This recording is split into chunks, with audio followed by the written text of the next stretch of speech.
الحمد لله نحمده ونستعينه ونستغفره ونعوذ بالله من شرور أنفسنا ومن سيئات أعمالنا من يهده الله فلا مضل له ومن يضلله فلا هادي له وأشهد أن لا إله إلا الله وأشهد أن سيدنا وسندنا وحبيبنا وطبيبنا وأولانا ومولانا محمدا عبده ورسوله أرسله بالحق بشيرا ونذيرا وداعيا إلى الله بإذنه وسراجا منيرا فقد قال الله تعالى في كلامه المجيد والفرقانه الحميد أعوذ بالله من الشيطان الرجيم بسم الله الرحمن الرحيم واستعينوا بالصبر والصلاة وإنها لكبيرة إلا على الخاشعين فقال النبي صلى الله عليه وسلم اذكر الموت في صلاتكم قال تعالى في شأن حبيبه إن الله وملائكته يصلون على النبي يا أيها الذين آمنوا صلوا عليه وسلموا تسليما اللهم صل على سيدنا وعلى آل سيدنا مولانا محمد اللهم صل على مولانا محمد وعلى آل سيدنا مولانا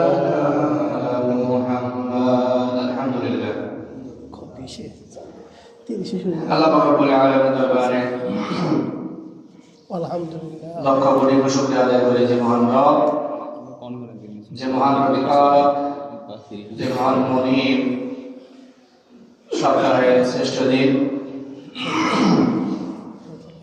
সাইয়্যিদুল আইয়াম পবিত্র জুমার দিনে আল্লাহর মসজিদে আসার জন্য, বসার জন্য সুযোগ এবং তৌফিক দান করেছেন। সেজন্য মহান মালিককে খুশি করার লক্ষ্যে সকলে কালিমাতুল শুকর আদায় করে সকলে বলি আলহামদুলিল্লাহ। আল্লাহ রাব্বুল আলামিন দরবারে পাশাপাশি শুকরিয়া আদায় করি যিনি আমাদেরকে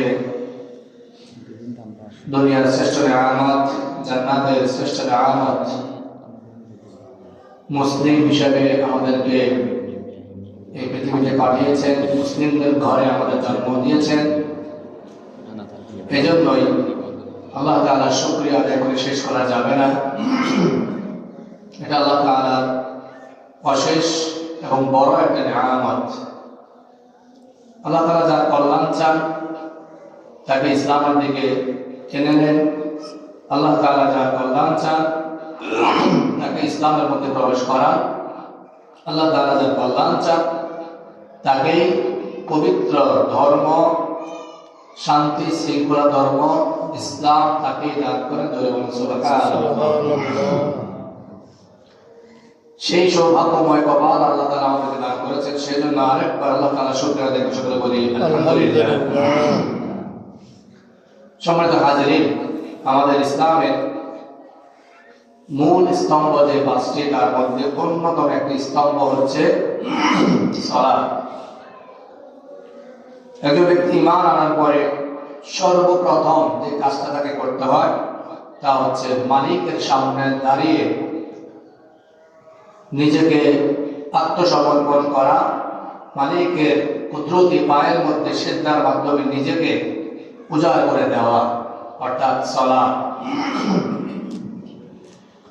এই সালাত এমন একটি ইবাদত যে ইবাদতের বিকল্প অন্য কোনো ইবাদত নেই। অন্য কোনো ইবাদত করে সালাতকে পরিপূর্ণ করা যায় না। সালাত সালাত, নামাজ এটা এমন একটি স্বতন্ত্র ইবাদত যেটা আপনি অসুস্থ হলেও আপনাকে আদায় করতে হয়। যতক্ষণ পর্যন্ত আপনার নাকের ডগায় নিঃশ্বাস থাকবে এবং সেন্স ঠিক থাকবে, ততক্ষণ পর্যন্ত এই নামাজ আপনাকে আদায় করতেই হবে। এটা এমন একটা ইবাদত, এবং নামাজ এমন একটা ইবাদত যে ইবাদতের মাধ্যমে আল্লাহ তাআলা এবং বান্দার মাঝে কথোপকথন হয়। এই নামাজকে বাদ দিয়ে অন্য কোনো ইবাদত নেই যার মাধ্যমে আল্লাহ তাআলার সাথে ডিরেক্টলি কথোপকথন করা যায়। আল্লাহ তাআলার সাথে সরাসরি কথা বলা, ভাব আদান প্রদান করা, আল্লাহ তাআলার কাছে কোনো কিছু চাওয়া, চেয়ে পাওয়া, এই সব বিষয়ের মাধ্যম হচ্ছে সালাত। এই সালাত এমন একটা ইবাদত, আল্লাহ তাআলা একবারে নৈকট্য বা একবারে আল্লাহ তাআলার কাছে নিয়ে যায় এই ইবাদত। এজন্য রাসূল সাল্লাল্লাহু আলাইহি ওয়াসাল্লাম এই সালাত সম্পর্কে, এই নামাজ সম্পর্কে বলেছেন, আকরাবু মা ইয়াকুলুল আবদু মির রাব্বিহি ওয়া হুয়া সাজিদুন। যে ব্যক্তি সিজদা করে সেই ব্যক্তি আল্লাহ তাআলা অতি অতি নিকটে চলে যান। বলেন সুবহানাল্লাহ। আকরাব ইসমু তাফযীল সিগা, অতি নিকটে। মনে হচ্ছে যেন আল্লাহ তাআলার সামনে, আমি আল্লাহ তাআলার সামনে বসে আছি, এতটা নিকটে নিয়ে যায় বান্দাকে শুধুমাত্র সিজদা। এজন্য সিজদার বিকল্প, সিজদা ছাড়া জান্নাত পাওয়া কোনোভাবেই সম্ভব নয়। সিজদা ছাড়া আল্লাহ তাআলার সন্তুষ্টি, আল্লাহ তাআলার নৈকট্য পাওয়া কোনোভাবেই সম্ভব নয়। এখন এই নামাজ আমরা অনেকেই পড়ি, কিন্তু এমন অসংখ্য নামাজি বান্দা আছে, এমন অসংখ্য রুকুকারী বান্দা আছে, এমন অসংখ্য মুসল্লি আছে যাদের নামাজের ঘাটতি নেই, তবে নামাজের মধ্যে একাগ্রতা, নম্রতা, ভদ্রতা, খুশু খুজু অভাব আছে, এমন মুসল্লি অনেক। এজন্য আল্লাহ তাআলা কোরআনুল কারীমে সূরা মাউনে বলেছেন, ফাওয়াইলুল লিল মুসাল্লিন। দুর্ভোগ, হতাশা, লাঞ্ছনা ওই সমস্ত মুসল্লিদের জন্য, আল্লাযীনা হুম আন সালাতিহিম সাহুন, যারা নামাজের মধ্যে অলসতা প্রদর্শন করে। যাদের নামাজের মধ্যে অলসতা দেখা যায়, নম্রতা, ভদ্রতা, বিনয়ী, লজ্জাবোধ, ভয় যাদের নামাজের মধ্যে প্রতিফলিত হয় না, বহিঃপ্রকাশ ঘটে না, তাদের জন্য দুর্ভোগ। আল্লাযীনা হুম ইউরাউন, এবং যারা মানুষকে দেখানোর জন্য নামাজ আদায় করে, দুইটাই বলা হয়েছে। তাহলে আল্লাহ তাআলা এই আয়াত অনুসারে এমন অসংখ্য মুসল্লি আছে, এমন অসংখ্য নামাজি আছে যাদের নামাজ আল্লাহ তাআলার দরবারে কবুল হয় না।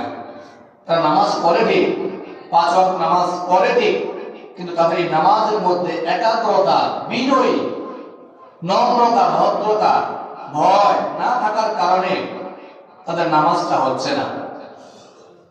কাল কিয়ামতের ময়দানে দাঁড়াবে কপালে সেজদার দাগ থাকবে, তাজমে তাহলিল পড়তে পড়তে আঙ্গুলের করে দাগ পড়ে যাবে, কিন্তু তার যখন আমলনামা দেখবে সব শূন্য, তখন আল্লাহ তাআলাকে জিজ্ঞেস করবে আমার নামাজ কোথায়? আল্লাহ তাআলা বলবে যে আমি তো বলেছিলাম ফাওয়াইলুল লিল মুসাল্লিন, ওই সমস্ত মুসল্লিদের জন্য দুর্ভোগ, আফসোস যারা নামাজের মধ্যে উদাসীন থাকে। তুমি নামাজ পড়েছো ঠিক, বাকি তোমার নামাজের মধ্যে কোনো ভয়, কোনো তাকওয়া, কোনো খুশু খুজু ছিল না, বিদায় আমি আল্লাহ তাআলা তোমার এই নামাজকে কবুল করতে পারলাম না।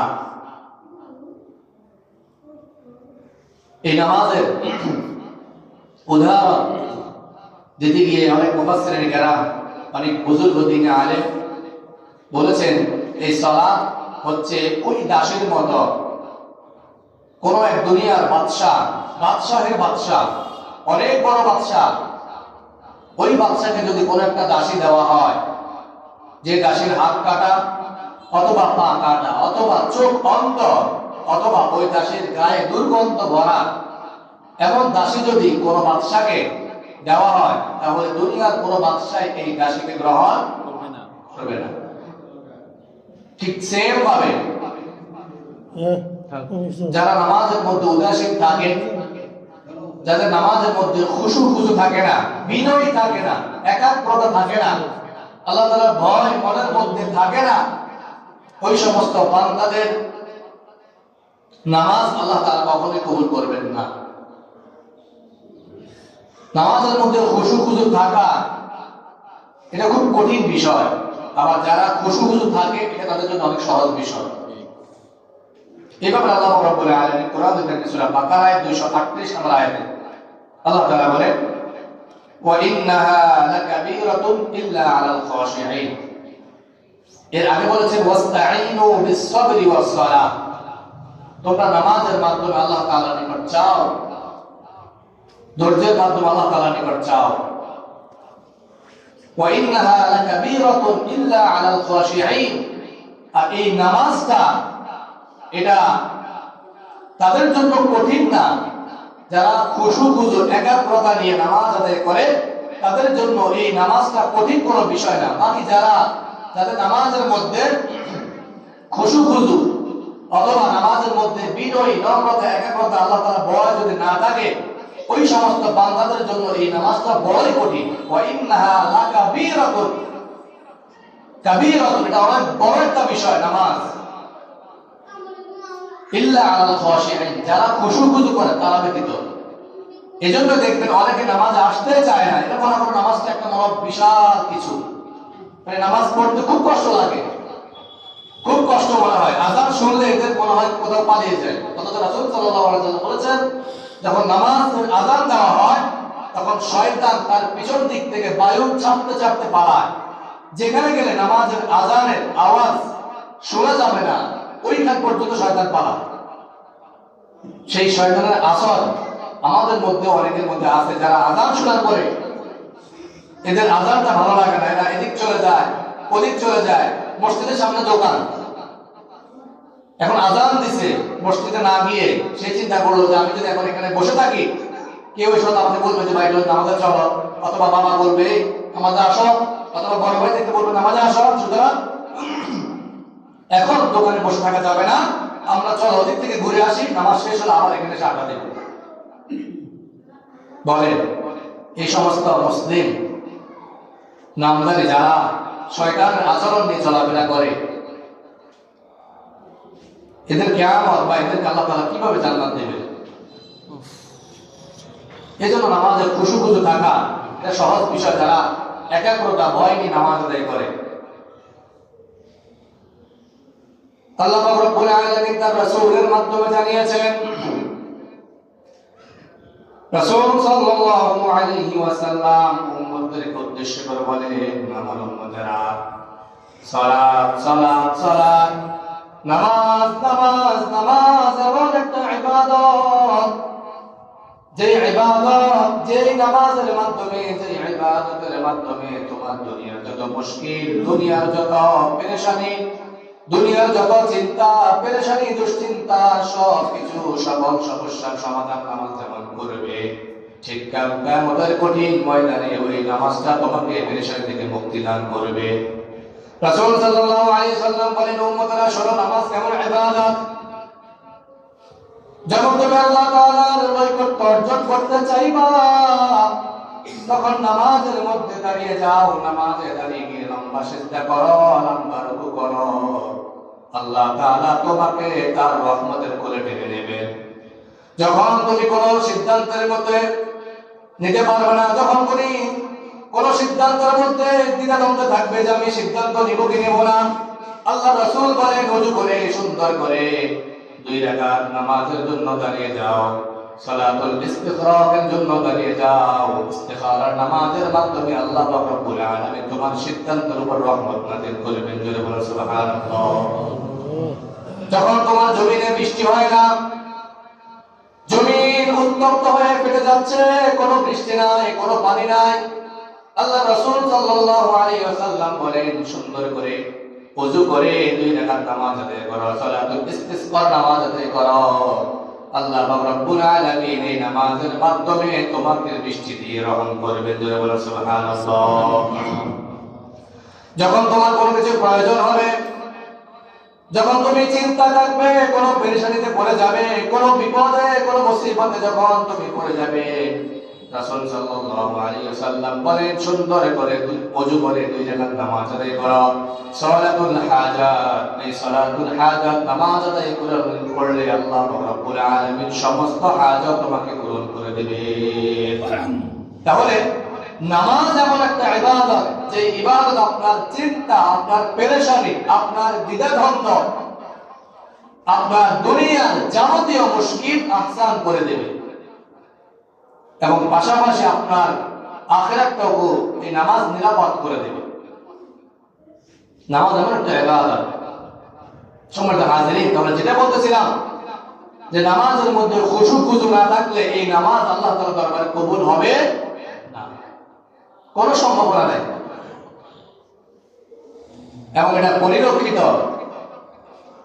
এটা প্রদর্শিত, আমরা দেখি যে অনেকে নামাজ আদায় করে ঠিক ইমাম সাহেবের আগে রুকুতে চলে যায়, অথবা ইমাম সাহেব সামি আল্লাহু লিমান হামিদা এটা বলার আগে কোন রকম সামি আল্লাহু এতটুকু বললে অনেকে দাঁড়িয়ে যায়। ইমাম সাহেব আসসালামু আলাইকুম ওয়া রাহমাতুল্লাহ এটা বলার আগে অনেকে সালাম ফিরিয়ে তাকিয়ে থাকে, তার নামাজ বাতিল হয়ে যাচ্ছে।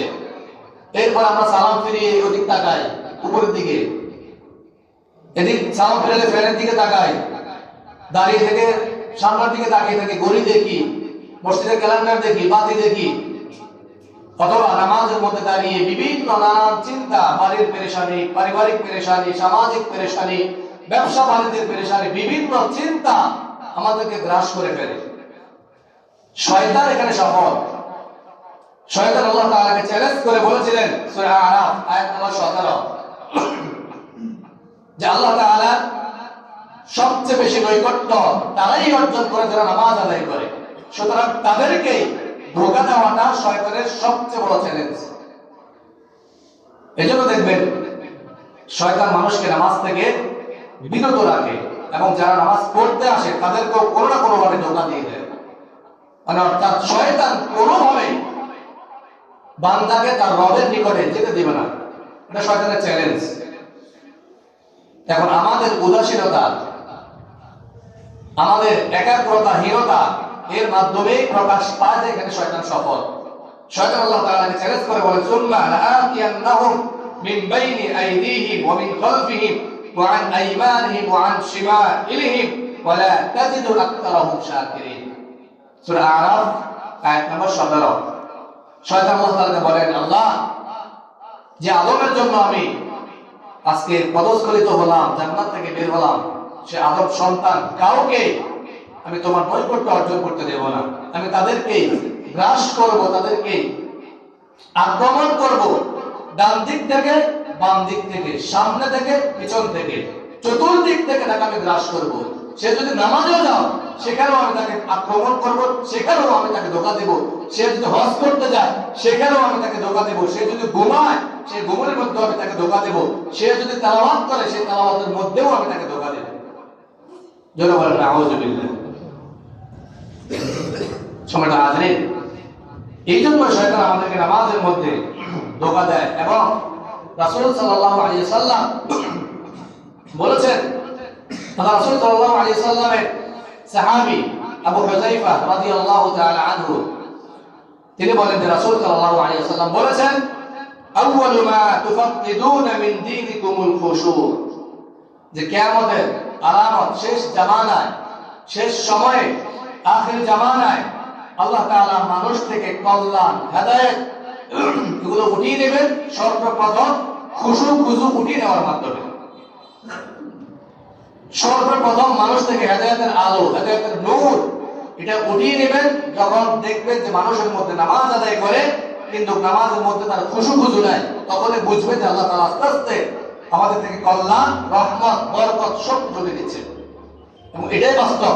এখন আমরা দেখি যে আমরা নামাজ করি ঠিক, আমাদের নামাজের মধ্যে কোনো একাগ্রতা নাই, কোনো ভয় নাই, কোনো চিন্তা নাই, কোনো বিনয় নাই নামাজের মধ্যে। এই জন্যই মূলত আমরা নামাজে দাঁড়িয়ে নানান টেনশন করি, হুজুর কি কেরাত পড়ছে না পড়ছে সেটাও জানি না, আলহামদুলিল্লাহ পরে কুল আল্লাহ পড়ছে নাকি কুল আউযু বিরাব্বিল ফালাক পড়ছে তাও জানি না। সেজদা দিই, হয়তো আমাদের চোখ সেজদার জায়গায় কিন্তু মনটা অন্যদিকে।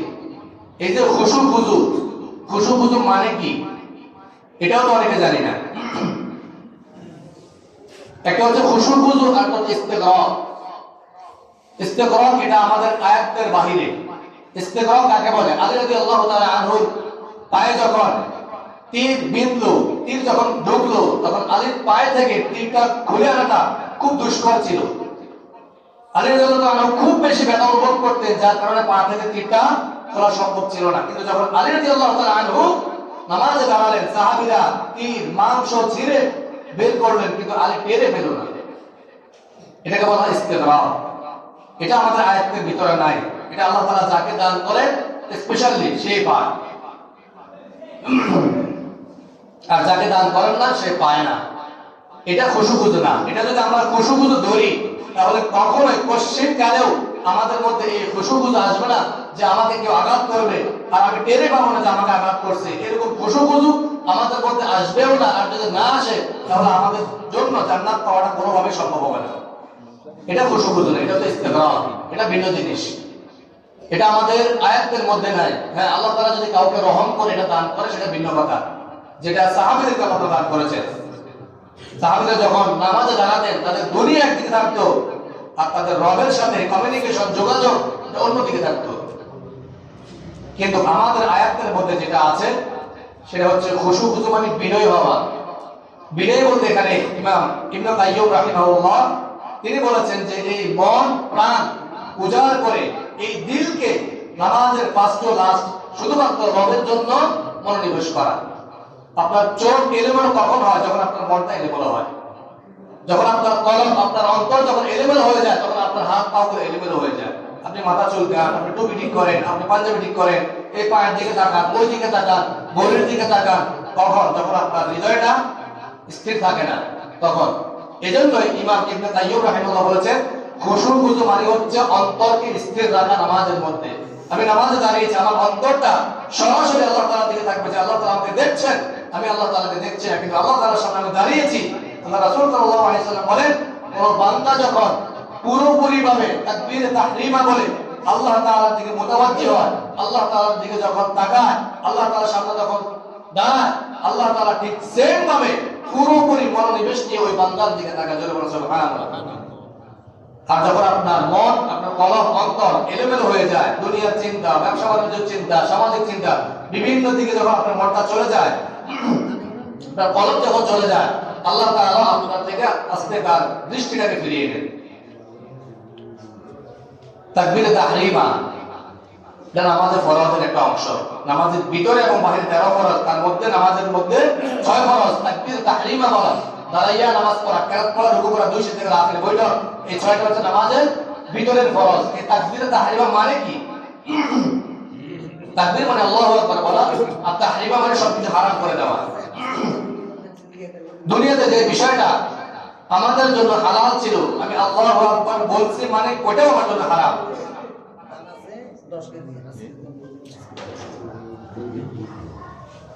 তাহলে আমরা তাকবীরে তাহরিমা যখন বলবো, দুনিয়াবি সকল চিন্তা পেরেশানি আমরা বাদ দিয়ে দিব। সালাম দেওয়া এটা সুন্নত, এটা সওয়াবের কাজ, কিন্তু যখন আল্লাহু আকবার বলবেন এই সওয়াবের কাজটা তখন আপনার জন্য হারাম। খাবার খাওয়া সুন্নত, প্রেক্ষাপটে ফরজও বটে, কিন্তু যখন আপনি আল্লাহু আকবার বলবেন সেই খাবারটাও আপনার জন্য হারাম। অর্থাৎ তাকবীর তাহরিমা মানে আমার জন্য যত বৈধ কাজ আছে সব হারাম করে দিলাম, কারণ আমি এখন রবের সামনে আছি। সম্মানিত হাজিরিন, এই জন্য আমাদের নামাজের মধ্যে খুশু থাকা লাগবে। আর রাসূল সাল্লাল্লাহু আলাইহি সাল্লাম বলেছেন, তোমাদের মধ্য থেকে সর্বপ্রথম খুশু উঠিয়ে নেওয়া হবে, এরপর সর্বশেষ তোমাদের থেকে সালাতটাকে উঠিয়ে নেওয়া হবে। ওয়া আখিরু মা তুফাক্কিদুনা মিন দীনিকুমুস সালাহ, সর্বশেষ শেষ জামানায় মানুষ থেকে আস্তে আস্তে নামাজকে উঠিয়ে নেবে। এখন নামাজ অনেকেই পড়ে, বাকি খুশু উঠে গেছে, এটা মোটামুটি নিশ্চিত। শতকরা 90% মানুষের খুশু নামাজে নাই। চিন্তা ফিকির ভাবনা নামাজে দাঁড়াইছে ঠিক, কিন্তু তার চিন্তা ভাবনা সব বাহিরে, হয় দোকানে, না হয় ব্যবসা বাণিজ্য, না পরিবার, না সমাজে, এদিক সেদিক মানুষ তাকাতাকি করে। মানুষের মধ্যে খুশু নম্রতা, ভদ্রতা, একাগ্রতা নাই। এটাই প্রমাণ করে যে আল্লাহ রাসূল সাল্লাল্লাহু আলাইহি ওয়াসাল্লাম বলেছেন যে কিয়ামতের আগে শেষ জামানায় মানুষ থেকে হেদায়েত উঠিয়ে নেওয়া হবে, তার সর্বপ্রথম নিদর্শন আলামত হচ্ছে নামাজ থেকে খুশু একাগ্রতা, ভয়, এটা উঠিয়ে নেওয়া হবে। সুতরাং এটা উঠে গেছে। সমাজে মুসলিমদেরকে আমরা কথা না বলি, নামাজের মধ্যে আলোচনা, এটা একটা ইবাদতের অংশ, ইবাদতের বিকৃত না ঘটায়। এরপর রাসূল সাল্লাল্লাহু আলাইহি ওয়াসাল্লাম বলেন, ওয়া রুব্বা মুসাল্লিন লা খায়রা ফীহি ওয়া ইউশিকু আন তাদখুলাল মাসজিদ ফালা তারা ফীহি খাশিআন, যে তোমরা শেষ জামানায় দেখবা যে মুসল্লি মসজিদে ভরা, রুব্বা মুসাল্লিন লা খায়রা ফীহি, কিন্তু একটা মুসল্লির মতো কোনো কল্যাণ নাই। মানে এই নামাজটা কেন করি? যাতে আমাদের কল্যাণ হয়, আল্লাহ যাতে আমাদেরকে রহমত দেয়, বরকত দেয়, কিন্তু মুসল্লি থাকবে ঠিক, তাদের মধ্যে কোনো কল্যাণকর নামাজ থাকবে না।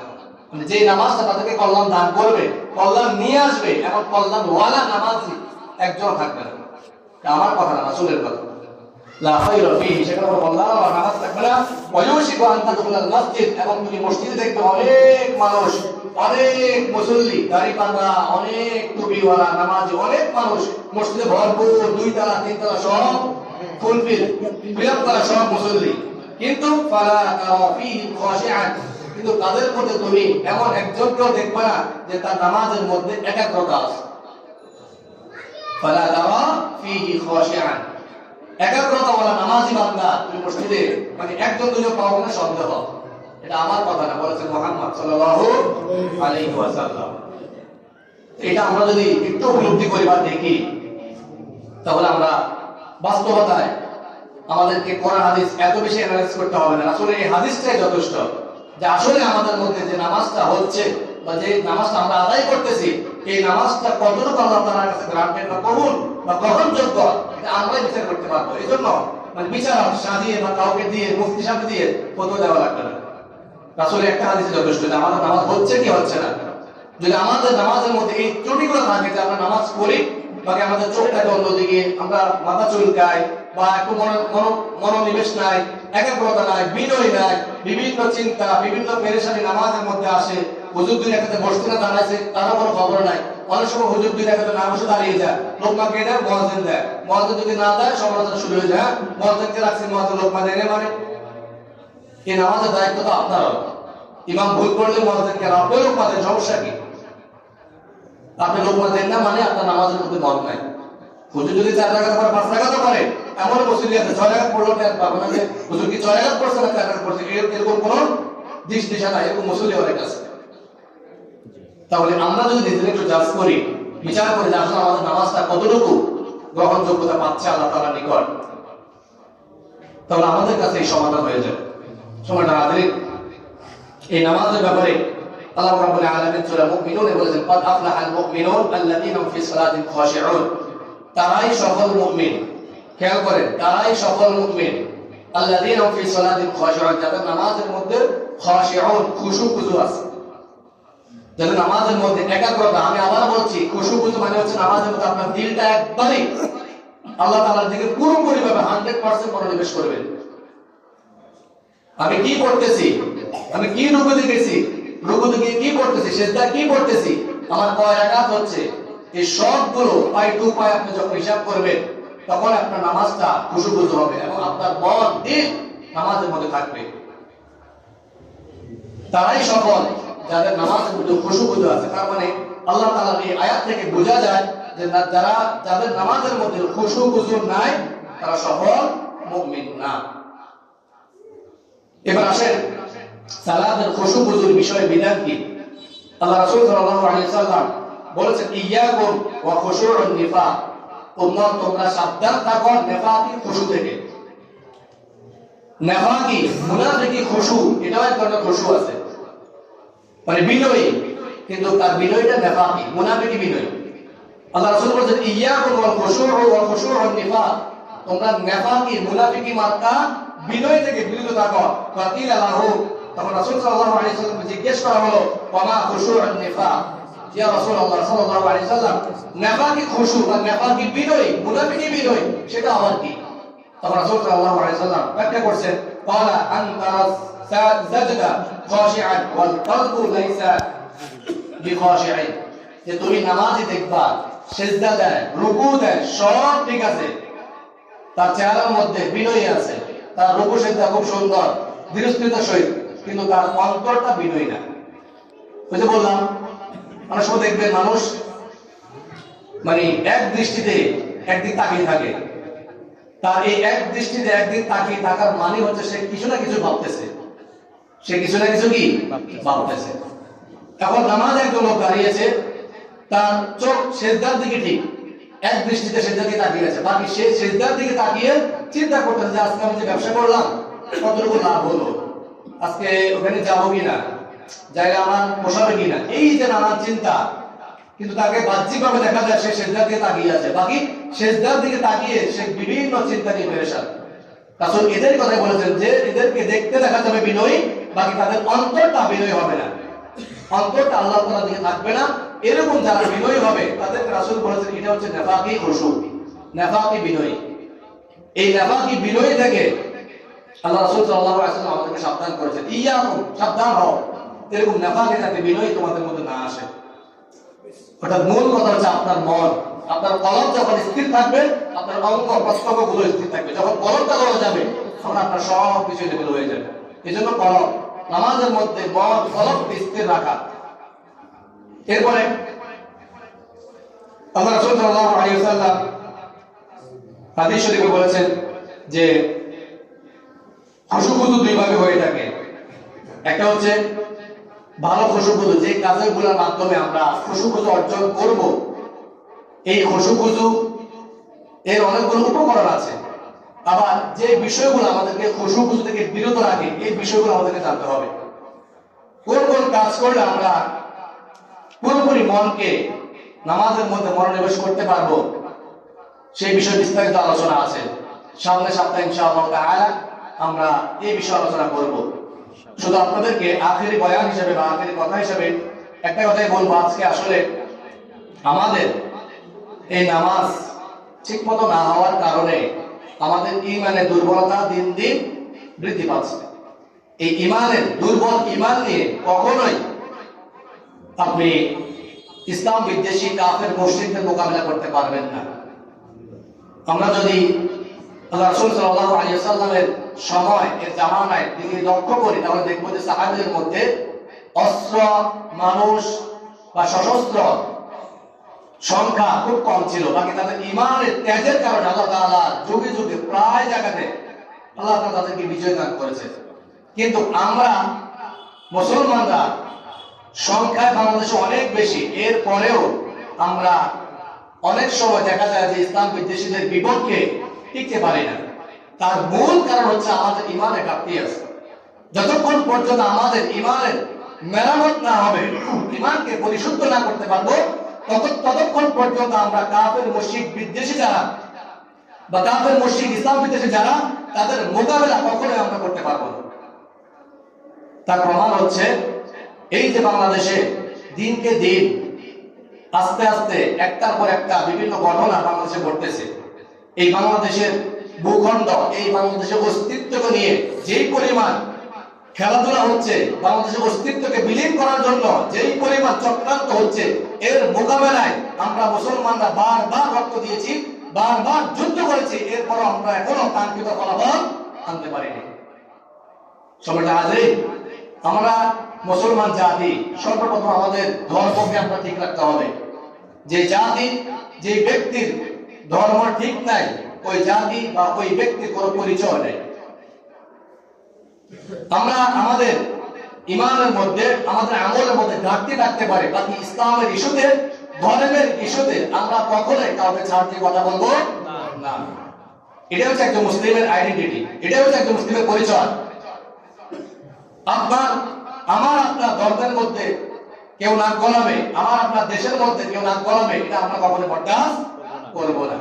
আমার মধ্যে, আপনার মধ্যে আমলের ঘাটতি থাকতে পারে, ইমানের কমতি থাকতে পারে, বাকি ধর্ম নিয়ে ছিনিমিনি করলে কোন মতাদর্শই এটা গ্রহণ করে না। হিন্দু, যে লোকটা হিন্দু, ওই লোকটাও সেটা ধর্মের কর্ম কম করতে পারে, বাকি তার ধর্মের ইস্যু যখন আসে তখন সে জান দিতেও দ্বিধাবোধ করে না।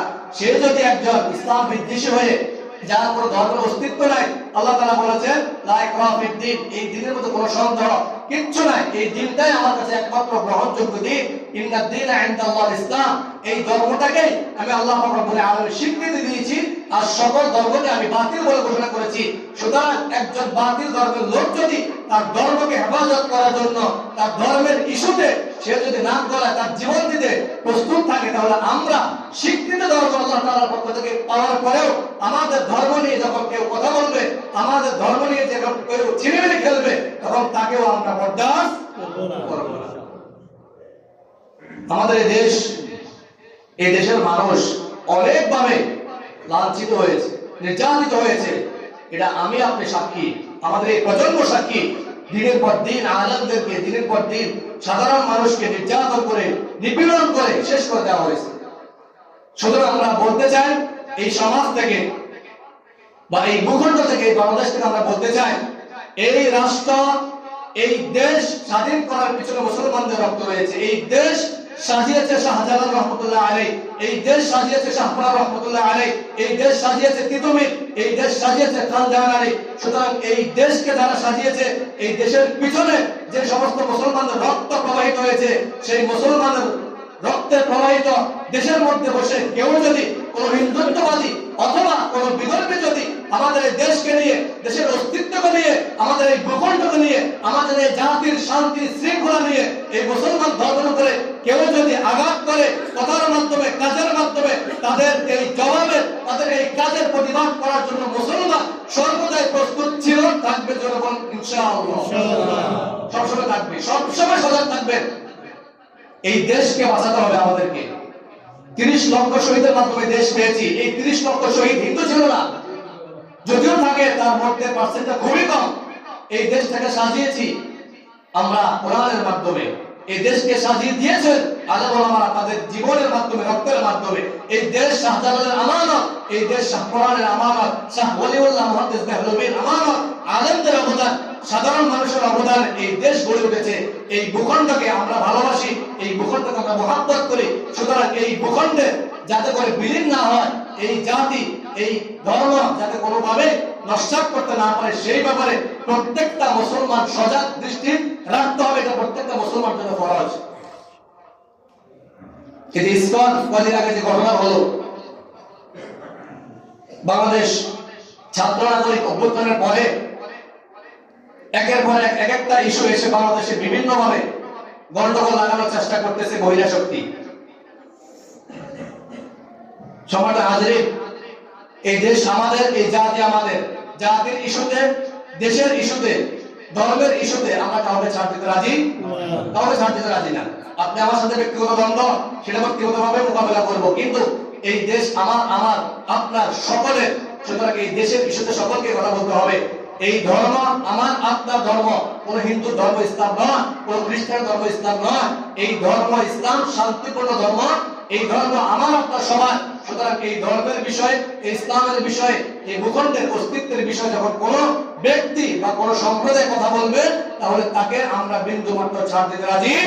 প্রয়োজনে আমরা রক্ত, তাজা রক্ত এই জমিনে বিলীন করে দিয়ে ইতিহাসের সাক্ষীর পাতায় আমরা নিজেদের নাম দেখাবো, কিন্তু মানুষের অথবা কোন রাষ্ট্রের গোলামি করে আমরা এই দেশে বাঁচতে চাই না। কারো দাসত্ব করতে আমরা আসি নাই। মুসলমান কখনোই কারো দাসত্ব মেনে নেয় নাই, আর মানবেও না।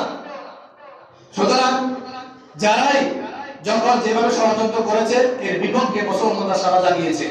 এখনো যারা এই দেশকে নিয়ে, এই দেশের ভূখণ্ডকে নিয়ে, এই দেশের শান্তি স্থিতিশীলতাকে নিয়ে যারা অস্থিতিশীল পরিবেশ তৈরি করতে চায়, তাদেরকে হুঁশিয়ারি করে দেই, এটা কোনো ভারত না, এটা কোনো দিল্লি না, এটা কোনো গুজরাট না, এটা কোনো কলকাতা না, এটা হচ্ছে মুসলমানের এই শাহজালাল রহমতুল্লাহ আলাইহির হাতে গড়া সুন্দর একটা দেশ। এই দেশের মধ্যে কেউ কোনো নাক গলাতে পারবে না, কাউকে নাক গলা দেওয়া হবে না।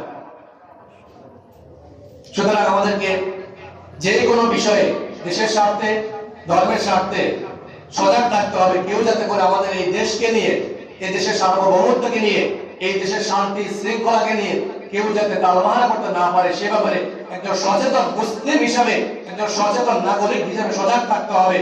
আমরা আমাদের ধর্মকে হেফাজত করব, আমরা আমাদের দেশকে হেফাজত করব, আমরা আমাদের এই অর্জিত মানচিত্রকে, আমরা বাংলাদেশ এই অর্জিত মানচিত্রকে বিশ্বের সামনে আমরা তুলে ধরব।